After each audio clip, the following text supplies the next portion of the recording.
There was a rich rancher out in Texas who decided to celebrate with his employees by giving a great barbecue. He wanted to pull them together at the end of the year and thank them for all the hard work that they had done on his ranch the previous year. And it was a big shindig. That they had all kinds of barbecue, shrimp, and just all kinds of meat. It was a fabulous party.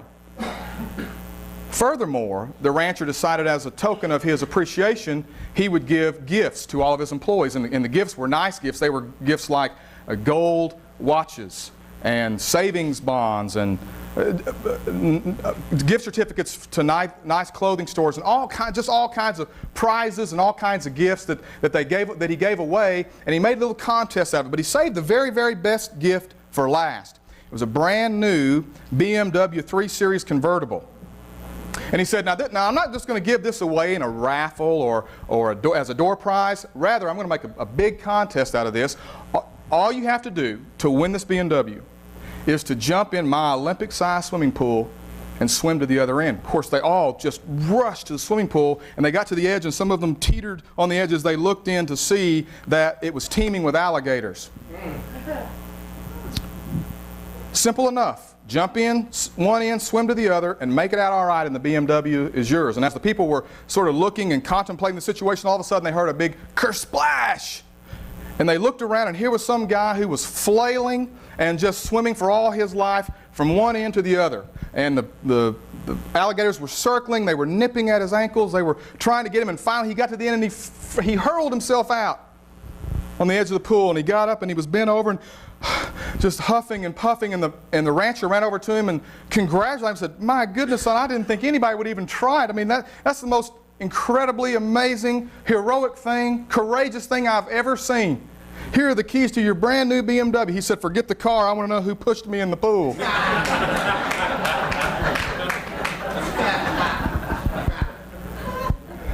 Here we are today. Here you are today, Amy and Leanna, about to complete your first 12 years of school, and in some ways you may feel like somebody has pushed you into a swimming hole full of alligators.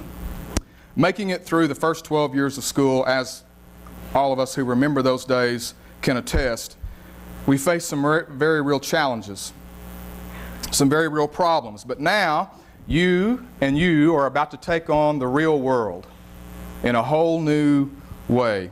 You're going to be a full-blown adult after graduation. Maybe you've considered yourself an adult up to this point, but now you're about to get baptism into adulthood. The great thing about confronting these challenges that you're about to face is that you already have completed many challenges. You've already overcome many obstacles to get where you are today. Are you both 17? 18? Both 18. In 18 years, you've already gotten some pretty great victories under your belt. Here's just a few. You graduated from the womb and successfully adjusted to life on the outside. You graduated from infancy and successfully began the first day of kindergarten. You graduated from pre-adolescence and have, up to this point, successfully navigated through your high school teen years.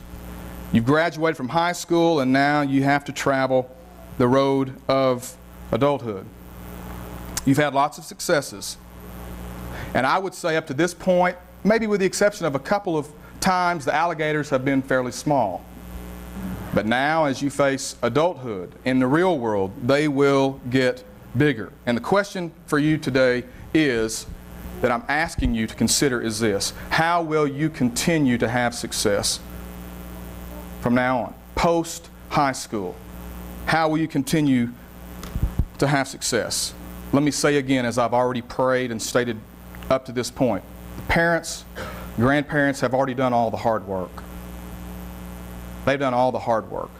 All I can do today, I can't change anything about your life. I can offer advice and pray that God will, by His Spirit, help you make the right decisions. But your parents have done all the hard work. You need to thank them for that. So I want to offer you some advice today and start off by saying, obviously, that your life from here on out is not like a continuous swim in a pool full of alligators. It's not. That's a funny way to start our talk today. But at times it may feel like that. And there will be occasions where you will feel like there's somebody, something, some situation that's nipping at your ankles, that's trying to pull you under or at least slow you down. And the question is, what are you going to do when that happens? What you're going to find out in life, if you haven't already discovered it, is when you face obstacles, it's always best to know what's coming if you can see that, and better yet, what to do about it. And so I want to help you this morning, help guarantee that your successes will continue from here on out. You know what I was going to do? I just had a thought. What I was going to do is I was going to share with everybody here some of your things that you've done in the past, some of your dreams, what your college plans are. But really, I'm really not best suited to that. So, Amy, you go first, and then Leanne, I'd like for y'all to come forward and share what your dreams are going to be. Okay. First, Amy looked like she saw a ghost, and she's going like this. And now Leanna looked like she saw 2 ghosts, and she's going like this. And I did that for one very real reason. Somebody take their pulse. One of the first challenges that you're going to face in life, that you've already faced, but to a greater degree, is fear. You're going to face fear. Your heart we've all been there. Your heart begins to beat rapidly. There's a shortness of breath. You have difficulty swallowing. You shake your head no. Your knees are weak. Your hands are cold. You may even break out in a sweat. You've never been so hot in all your life. And you know what, guys? Those are all physiological reactions to someone being asked to speak in public. And that's just public speaking. Look at the fear that can take over and grip you. One of the greatest hazards in life, in your life, will be fear. Now understand, not all fear is bad. Fear can be good. If you see a rattlesnake, fear can be a good thing to help you flee. But when fear as a whole dominates your life, it's what the Scripture calls being taken over by a spirit of fear. And that's what I want to discuss with you briefly to avoid. Fear is a great big alligator that wants to paralyze you and keep you from doing the things that you know you should do or even that you want to do. Fear. One of the great stories in the Old Testament is of Joshua. I don't know how many of you remember the story of Joshua, but if you'll go back with me to put it in what's happening today and tomorrow with graduation, Joshua went to elementary school, middle school, and high school under the tutelage of one man, Moses. One man. For 40 years they wandered in the desert, and Joshua was learning the whole time. You know why? Because the reins were about to be passed to him. The torch of leadership was about to be passed to him. Now Moses dies, and God speaks to Joshua, who has to be gripped with fear. And here's what he says. Be strong and courageous, because you will lead these people to inherit the land I swore to their forefathers to give them. Be strong and very courageous.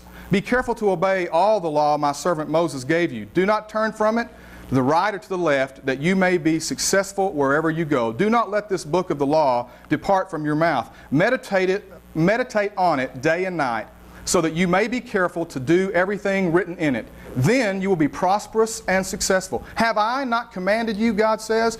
Be strong and courageous. Do not be terrified. Do not be discouraged, for the Lord your God will be with you wherever you go. These people that the text says there very briefly, and you just sort of pass over, do you remember who these people were? The Israelites who were prone to complaining and grumbling. They're never satisfied. God pulls them out of Egypt, and yet they have doubted the whole way. And God says, you're going to lead these people. You reckon Joshua felt like he had been tossed in a swimming pool full of alligators? I mean, we're talking about a couple of million people that he's called on to lead. A couple of million people. To say that he was scared, I don't think is a stretch. But that's not the whole story. Joshua is about to lead these people into a land of giants. They've already scouted out the land. The land is good. It's a land flowing with milk and honey. They bring back one big cluster of grapes, and it takes 2 people to carry it. They're so big. They're thinking, this place is going to be great. There's only one problem. There's a whole bunch of Goliaths that live there. And we look like cockroaches in their sight. And God says, go in. And if I'm Joshua, I say, who, me? Are you sure? And God gives him just really one assurance. I've commanded you, and I'll be with you wherever you go. Be strong and courageous. Be strong. Be very strong and courageous. Be strong and courageous. At least 3 times in those 3 short verses, he tells them that, with only his word to go on. And so, Amy and Leanna, you're about to head into the promised land. You're about to head into the promised land of full-blown freedom. Now, you may think you've had some freedom to this point, but when you get away to school, and Amy, if you go, I know you're going to Bevel, if you choose to go to a university after this and you're down on your own, and Leanna, you'll be at Shelton and you're on your own, and there's nobody looking over your shoulder, nobody saying, get up in the morning, nobody saying, did you study tonight? You know, did you do the laundry? Did you make... You have full-blown freedom. But understand, with that freedom comes a tremendous amount of responsibility. And the land is full of giants. The first time you go into that class when you don't know anybody, the fear giant will be there. Going in for that first job interview, getting that first resume ready, not having your friends and family around all the time, at any time, to provide security. God can and will use your life. He wants to use your life, but He wants you to face the giants in your life. So I've given you some suggestions here of ways that God will help you kill the giants in your life as it's about to follow. If you say yes to Jesus on a college campus, that's a courageous thing, because the fear of being labeled is always there. If you say yes to a godly lifestyle when everybody else is partying and puking their brains out on Saturday night, that's a courageous thing, because the fear of being left out and not invited is always there. When you say yes to honesty in an academic environment, that's a courageous thing, because the fear of getting a bad grade will always be there. And while you're writing your term papers, while everybody else is downloading them off the internet, I hope I didn't just give you a good idea. Honesty and integrity are in short supply on many college campuses. You can kill that giant by standing up and doing what's right. You know, I saw an amazing study. They called together 10 college students, and on a card about the size of a rook card, there were 3 lines. A long line, a little bit shorter line, and then the shortest line. 3 lines. And they were told to look at that card and point to what was the longest line. Or rather, they said, when we give you which line, you raise your hand if you think it's the longest. There was one catch. 9 of the 10 were told to pick the second longest line without the knowledge of the other guy, without the other guy knowing that's what they were going to do. You know what happened? They said, point to the longest line. And the one guy raised his hand when they pointed out that first line, and he looked around and he saw that nobody else was raising their hand, so guess what he did? He dropped his hand back down. Did you know they did that study over a period of a year? 75% of the time, 75% of the time, that one stooge would lower his hand or her hand because they were afraid of not being in with the other 9. That's a giant in the land that you're going to have to slay. Slay the giant of fear. Face your fears. Take your giants on. Because God gives you His word that He'll be right there with you wherever you go. Now, by the way, all you have is God's word on that. And by the way, that's all you need. That's all you need. Right alongside fear is another alligator that wants to bring you down, and that's the alligator of failure. In fact, this alligator is going to hang out in the pool with you from now on, because not just after you get out of high school, but before and all the other time in your adult life, the enemy wants you to focus on your failures. Now, I know both of you fairly well.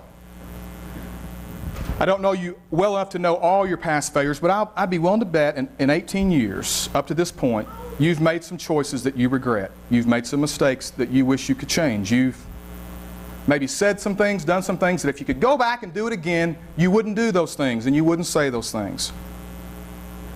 Those are your past failures. Now, what I'm going to say to you is this: what will you do with them? Because you have to understand that many people in this world, in this life, allow their future to be dictated by their past failures.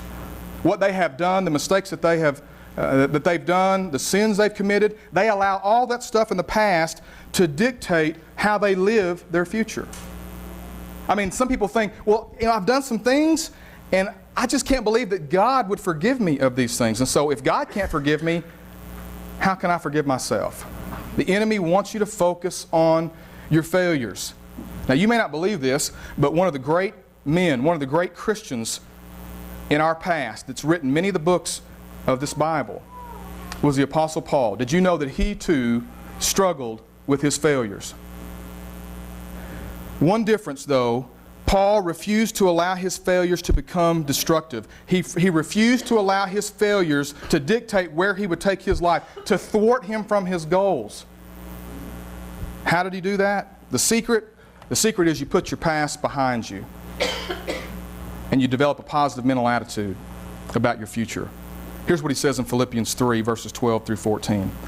I'm not saying that I have all this together, that is, understanding everything and living my life as maturely as I'd like, mistake-free. He says, I'm not saying I have this all together, that I've made it, but I'm well on my way, reaching out for Christ, who has so wondrously reached out for me. Friends, don't get me wrong. By no means do I count myself an expert in all this, but I've got my eye on the goal, where God is beckoning us onward, to Jesus. I'm off and running, and I'm not turning back. That's the key. To be off and running and not turn back. Nobody's perfect. None of us are perfect. And the only ones who never do anything wrong, guys, ladies, are the ones who never do anything. The ones who never do anything wrong are the ones who never get off their tails and do anything. The question is not if you'll fail. The question is when you'll fail, what will you do? And Paul says here, you put it behind you. You never quit. You never give up. You keep running forward. During World War II, Oxford University invited then Prime Minister Winston Churchill to come and address their students, the commencement exercise. He was the commencement speaker. And so, with his usual props, which was a cigar and a walking cane, Winston Churchill showed up. He had his top hat on. He walks up to the podium. This huge crowd at Oxford stands on their feet and applauds the great leader of the United Kingdom. He stands there. He looks very dignified, and then he settled down the crowd, asked them to be seated. And standing confidently before this crowd, he removed his top hat and set it down. He took out his cigar and set it down, and he laid his walking stick against a chair. And then he gazed out at his audience at Oxford University during World War II, an audience that was full of world-renowned scholars. He took a deep breath and he began with these three words: never give up. And he paused. And there was a deafening silence. And he took a deep breath again and he said, never give up. He grabbed his top hat, put it back on, grabbed his cigar, put it back in his mouth, grabbed his walking cane, and walked off of the stage. His commencement address was finished. Never give up. Here's what you have to do. You have to forget your failures and never give up. Leave your past behind where God intends, and focus on your future. And then to be truly successful, not only do you have to face your fears and forget your past, but this one's the most important. You have to follow your faith. You have to follow your faith. Looking at both of you, knowing you both well enough to know where you are in Christ, I thank God that you had parents who put you in the place where you could find God. But now more than ever, it's easy to be a Christian here. It's easy to be a Christian not only here at Crossview, but within your household, where mom and dad live right down the hall. They knock on your door on Sunday mornings or whatever, Sunday nights, and they know where you are and you know where they are. But when you get out on your own, in that land of freedom, you will have to follow your faith. There's a great book that if I could get high schoolers to read one book, just one book of the Bible from start to finish, it would be the book of Hebrews. Because of this reason. The audience to whom the book of Hebrews was written were Jewish people who had graduated into Christ's life, Christ's disciples. They left their life of legalism in Judaism, and they graduated into the University of Christ. But they had all kinds of problems. They lived in a land of giants too. Persecution, fear, doubt. They were being mistreated by their brethren in the Jewish faith. They had all kinds of problems that they had to face.